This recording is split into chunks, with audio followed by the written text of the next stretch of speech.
we are tackling a big topic on the podcast today. Is effective memory dangerous? There are so many rumours that fly around the industry. There are people who talk about how Stanislavski had come up with the exercise emotional recall and then he decided to get rid of it completely and wouldn't use it again. And of course, these stories perpetuate further rumours. So, it's time we dug into it in Unstoppable Actors. You are listening to Unstoppable Actors, the essential podcast for ambitious, unknown actors with me, Louise, the artistic director of Standby Method Acting Studio. And for the last 13 years, I've been taking unknown actors with blank CVs all the way to Netflix dramas, Amazon Prime films, TV soaps and stage plays around the world. And every week I'll be talking with you and sharing how you can become a paid working unstoppable actor, because you 1000% can. An acting career is doable. Are you ready to dive into the episode?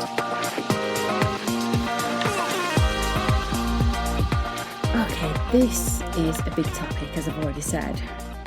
So, it's going to be a bit of a lengthy one. Is effective memory dangerous? Well, first of all, what is effective memory? Effective memory is a method acting exercise we use to create emotion on demand in scenes. And it's one where the actor will sit in the chair. We'll start it off with the relaxation exercise first, then we'll move into the effective memory. So they're sat in the chair and we'll go through an event from their life in a sensory way. So they're not reliving the experience, as a lot of people wrongly assume, but they're going back to the experience through the senses. So that's what effective memory is. So I want to start this episode by saying that all acting, whatever technique you choose to use, can bring up unresolved issues from the past. So let's imagine you're playing a character whose mum dies, and this has happened in your own life. Now, if this is something that is deeply painful to you, and you're still grieving it on some level, you are going to be triggered before you even start any character preparation or play the role.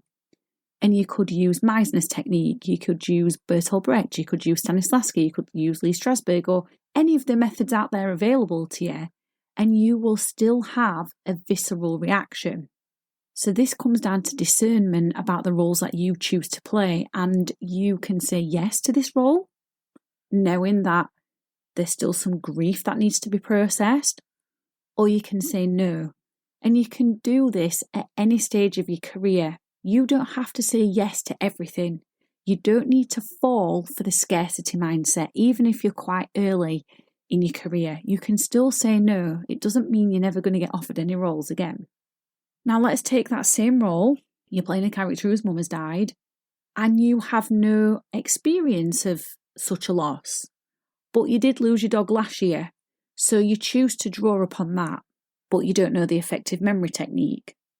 Now, what most actors do, and I see this all the time, is before the scene, they'll start thinking about when the dog died and how upsetting it was. Now, of course, this is absolutely going to produce an emotion, but without a technique to safeguard you as the actor, and yes, safeguard is the operative word here, this is what typically happens. So the actor gets caught up in the emotion because they focused on it before the scene. They focused on the dog dying and the most saddest aspects of that. So they get caught up in the emotion and they can't control it. So on one hand, they feel good about the scene because they connected to something, but it wasn't necessarily helping the character's journey along. It was the actor crying or feeling sad about the dog that passed. And this is where the actor is actually just processing feelings that they haven't resolved. And so they go home and they feel pretty shitty, of course, because they've drudged all that back up, all these feelings that they've not processed. And I made this mistake too. So when I was in my training, before I trained in method acting, we had to do a scene and it was an improvised scene, so there was no script to it. And in the scene, I'm playing a bereaved parent. And her child died and she's in the bedroom and she's going through all the dead child's belongings. To connect to that, I used something that I'd not processed fully.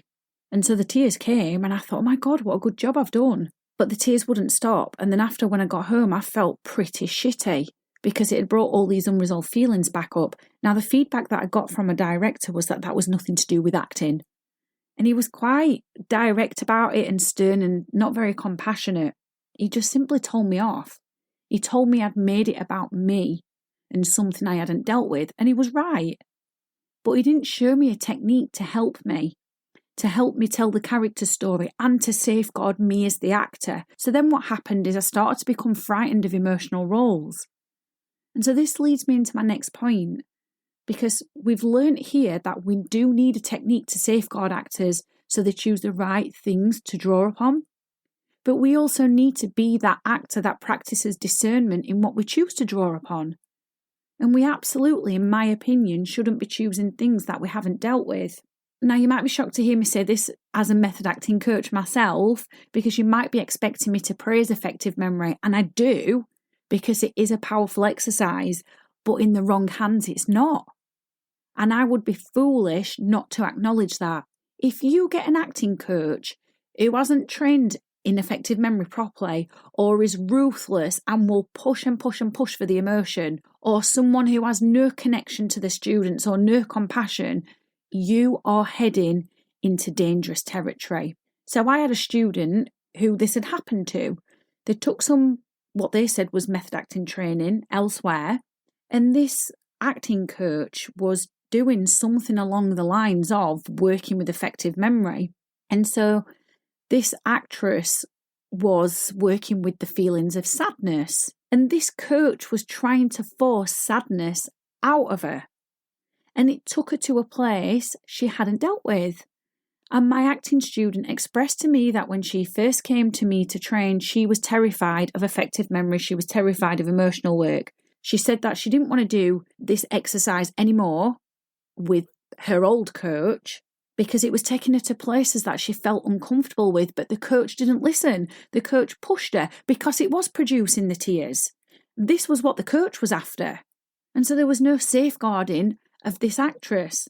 And so the actress went home and felt utterly depressed for long periods of time. When I asked this actress how the coach had done the exercise, it was clear that they hadn't followed the parameters of effective memory. So for that reason alone, effective memory gets a bad reputation because of experiences that my student had had.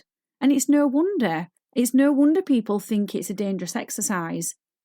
So here's another caveat to this. The coach you choose is just as important. In fact, if not more so. So yes, the exercise can have detrimental implications if it's not delivered by a coach who is trained properly in it. But then the aftercare comes as well for the actor, which a lot of acting coaches are not trained in. Responsible acting coaches will know that they have a duty of care towards their students. And that duty of care is re-regulating the nervous system. And that's just a fancy way of saying bringing you back to the present, releasing those feelings, releasing any experiences attached to them. So you go home and take nothing home with you, just like any other job on the planet, just like an office job. And this is where a scary amount of acting coaches are falling flat, and they are not doing this work. And this work is so important, and this is the step out. So with my students, what I do is I make the step out an important part of the process. After they've done the effective memory exercise and then they've been able to implement the exercise into their scene work, they have to step out. They have to tell me on a scale of 1 to 10, where is the feeling, 10 being taken over, 1 being barely noticeable. We step out until we've got that feeling to under 3. So in the right hands, effective memory is a powerful exercise. We don't go back over events in a linear way. We don't re-traumatize you. We don't make you share this experience where you deep dive into it.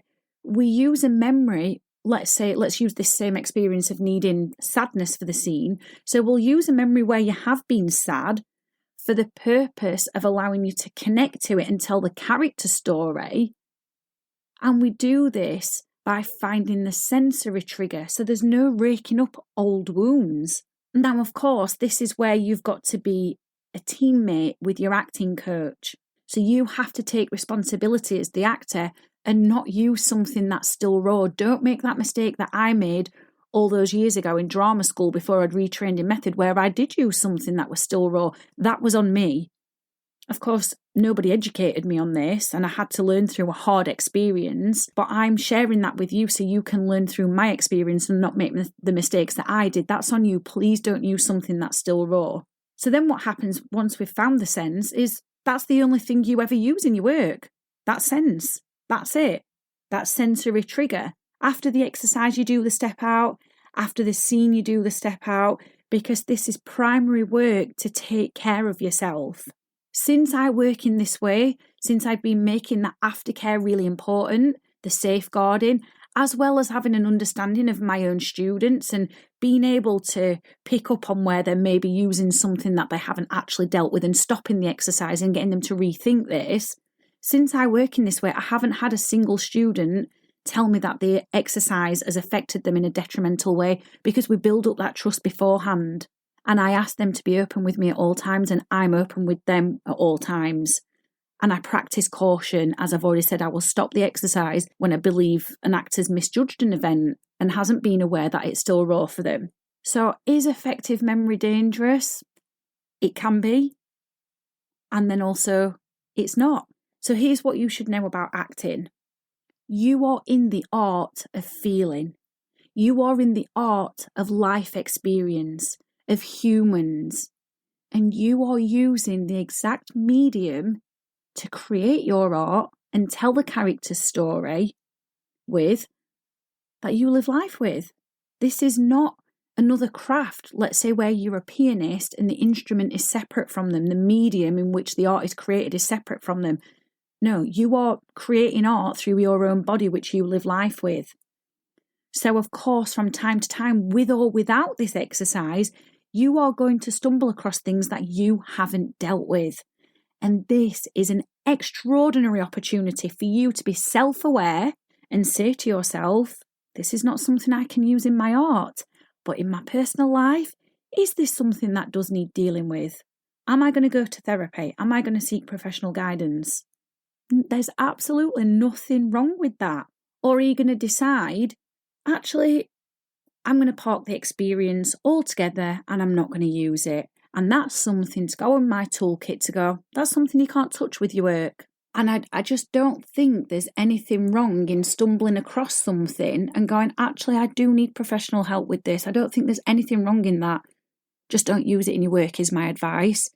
Because if you've got a director who doesn't know what they're doing, isn't very experienced, or actually doesn't really have that much understanding of human psychology, then you're going down a dark alley, and it's the same with your acting coach.